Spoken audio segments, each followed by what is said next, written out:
Hello दोस्तों, कैसे हो आप लोग। होप आपको लास्ट लेक्चर अच्छा लगा होगा। अब हम लेक्चर का दूसरा पार्ट स्टार्ट कर रहे हैं। हम ये पढ़ेंगे कि कॉन्ट्रैक्ट क्या होता है।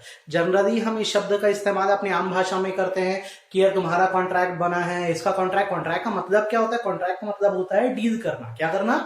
डील करना। ये याद रखो। नॉर्मली अगर लॉ के पॉइंट ऑफ व्यू से कॉन्ट्रैक्ट को समझना है तो कॉन्ट्रैक्ट को समझने से पहले दो चीजों को जरूर समझो। एक है प्रॉमिस और दूसरा है अग्रीमेंट। जब ये समझोगे तो कॉन्ट्रैक्ट अपने आप तुमको समझ आना शुरू हो जाएगा। तो सबसे पहले हम बात करते हैं कि प्रॉमिस क्या होता है। प्रॉमिस को हिंदी में वादा कहा जाता है। आप खुद सोचो, कोई चीज वादा कब बनती है? जब मैं किसी को अपने मन की कोई बात बताऊं, सामने वाला मेरी बात को वैसे ही समझे जैसा मैं कहना चाहता हूं, और यदि वो मेरी बात मान लेता है तो वो मुझे प्रॉमिस कर रहा है, वादा कर रहा है। देखो, हम सब इंटरेक्शन करने के आदी हैं। अगर हम एक इंसान है और एक नॉर्मल इंसान है तो बिना इंटरेक्ट किए या बातचीत किए बिना नहीं रह सकते। अगर दो अजनबी लोग हैं तो उनके बीच भी इंटरेक्शन होगा ही होगा, भले ही नजरों से ही क्यों ना हो। तो होता यही है बेसिकली कि हमारी आदत होती है कि हम अपने आप को एक्सप्रेस करना चाहते हैं, और हम ये चाहते हैं कि जब हम किसी के सामने अपने आप को एक्सप्रेस करें तो हम जो चाह रहे हैं, हमारी भावनाओं को सामने से स्वीकार करें या माने। थोड़ा ब्रॉडर सेंस में बात करें तो एक एग्जांपल से समझते हैं। सपोज करो मेरा एक दोस्त है पंकज, उसने मुझे आज 10 साल बाद कॉल किया, मेरा स्कूल फ्रेंड। तो सोचो मेरे दिमाग में सबसे पहली बात क्या आएगी?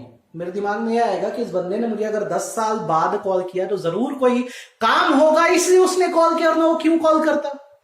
तो बात इतनी सी है कि ये सच है कि इतने दिन बाद यदि आपको कोई याद कर रहा है तो जरूर उसको कोई काम है, और वो कोई काम है जो आपको बताना चाहता है। तो जब एक इंसान अपने मन की भावना है कोई काम किसी को बताता है तो ऑफर कहलाता है। ऑफर मतलब होता है अपनी विलिंगनेस, अपनी इच्छा किसी को बताना। और जब मैं किसी को या सामने वाला कोई मुझे अपनी इच्छा बताए और हम उसकी इच्छाओं को मान लेते हैं, उसके कहे को पूरा करने को तैयार हो जाते हैं, तो एक्सेप्टेंस बनती है। तो आप ये बात याद रखो कि अगर मैं किसी को अपनी विलिंगनेस या इच्छा शो करूं और वो उस पर हाँ बोल दे तो हमारे बीच एक प्रॉमिस बन रहा है। साधारण भाषा में जब एक ऑफर को एक्सेप्टेंस मिलती है तो प्रॉमिस बनता है। इसकी डेफिनेशन क्या है? सेक्शन 2 सबसेक्शन बी के हिसाब से। अच्छा, सबसेक्शन मतलब क्या? जैसे पॉइंट का सब पॉइंट होता है वैसे ही सेक्शन का सबसेक्शन होता है। तो सेक्शन 2 सबसेक्शन बी के हिसाब से प्रॉमिस की डेफिनेशन है, an offer once accepted becomes a promise. जब एक ऑफर को एक्सेप्ट कर दिया जाता है तो वो प्रॉमिस बन जाता है। अब सपोज करो कि एक पर्सन ने ऑफर किया, जैसे मैं, आप जो मुझे देख रहे हो, मैं आपको ऑफर करता हूं कि मैं अपनी सर्विसेज आपको दूंगा। आप सब्सक्राइब बटन दबा के यदि इस बात के लिए तैयार होते हैं कि हाँ हम आपकी सर्विसेज देंगे, तो आपने एक्सेप्टेंस दे दी। अब एक प्रॉमिस है कि मैं लेक्चर दूंगा, आप मेरे लेक्चर को सुनो। पर बात यह है कि कब तक मैं फ्री में लेक्चर देता रहूंगा? भाई आज की डेट में यूट्यूब में जब कोई भी फेमस हो जाता है वो क्या करता है? कोई डोनेशन कैंपेन निकाल देता है, एड से कमाने लग जाता है। तो सबको कहीं ना कहीं मॉनेटरी टर्म्स में पैसा चाहिए, तो यहीं से चीजें आगे बढ़ती है। मैंने किसी को ऑफर किया, सामने वाले ने ऑफर को एक्सेप्ट किया। देखो, मैंने ऑफर किया, सामने वाले ने एक्सेप्ट किया। अब जब हमारे बीच लेन देन की बात, जिसे कंसीडरेशन कहा जाता है, ये आ जाएगा तो हमारे बीच अग्रीमेंट बन जाएगा। तो देखो, प्रॉमिस और अग्रीमेंट में फर्क क्या आ रहा है? जब मैं किसी को ऑफर करूं और सामने वाला मेरे ऑफर को बस एक्सेप्ट किया है तो हमारे बीच प्रॉमिस बना है, और जब मैं किसी को ऑफर किया, उसने एक्सेप्ट किया और हमारे बीच लेन देन हो रहा है, तो इसे हम कहते हैं अग्रीमेंट। फॉर एग्जांपल, मैं किसी शॉप में जाता हूं, मैं सामान खरीदता हूं तो बदले में पैसा भी तो देता हूं। मैं गया, मैं बोला भैया मुझे सामान चाहिए, मैंने ऑफर किया, भैया ने बोला हाँ देता हूं, दैट्स एक्सेप्टेंस। अब मैंने उन्हें पैसा दिया, उन्होंने मुझे सामान दिया, दैट्स कंसिडरेशन। तो जब एक ऑफर और एक्सेप्टेंस को, मतलब प्रॉमिस को कंसिडरेशन या लेन देन से जोड़ दिया जाता है तो हमारा बनता है अग्रीमेंट। तो सीखो प्रॉमिस और अग्रीमेंट का डिफरेंस। जब सिर्फ एक ऑफर एक्सेप्ट होता है तो प्रॉमिस, और उसमें जब कंसिडरेशन या लेन देन जुड़ जाता है, दैट्स अग्रीमेंट। सेक्शन 2E में इसे डिफाइन किया गया है कि एवरी प्रॉमिस, हर वो प्रॉमिस या set of promise, every set of promise forming consideration for each other. Forming consideration for each other का मतलब क्या? जिसमें एक दूसरे के लिए लेन देन हो या देने की या लेने की भावना हो, वो अग्रीमेंट कहलाता है। प्रॉमिस को हिंदी में वचन कहा जाता है, अग्रीमेंट को हिंदी में समझौता कहा जाता है। एक एग्जांपल देते हैं, मैंने एक्स नाम की एक पर्सन को प्रपोज किया, ये मेरा ऑफर था, ये एक्स का एक्सेप्टेंस आया, हमारे बीच प्रॉमिस बना, अब हमारी एंगेजमेंट हो रही है। तो मैंने ऑफर किया था, सामने वाले ने हाँ कहा था, तभी तो एंगेजमेंट हो रही है, रिंग एक्सचेंज होगी, दैट्स कंसिडरेशन, हमारे बीच बन गया अग्रीमेंट। तो किसी को प्रपोज करना प्रॉमिस होता है, और अगर एंगेजमेंट होती है तो वह अग्रीमेंट बन चुका है। पर होता क्या है कि अग्रीमेंट को फिक्स करना भी बहुत जरूरी है, क्योंकि यहां पे अभी बातें सिर्फ ओरली हो रही है। अगर कल को कोई पलट गया तो बहुत बड़ी दिक्कत हो सकती है। जैसे मैं आपको बोलता हूं, आपको 100 टन ऑफ कोल सप्लाई करूंगा 5 करोड़ रुपए का, तो यहां पर हो क्या रहा है, मुझे कोल सप्लाई करना है, अगर आपको 5 करोड़ रुपए देना है। कल को अगर आपने मुझे 5 करोड़ दे दिया और मैं पीछे हट गया, तो आप क्या कर लोगे? या सपोज करो कि मैंने आपको कोल सप्लाई कर दिया और आपने मुझे पैसे नहीं दिया, तो क्या?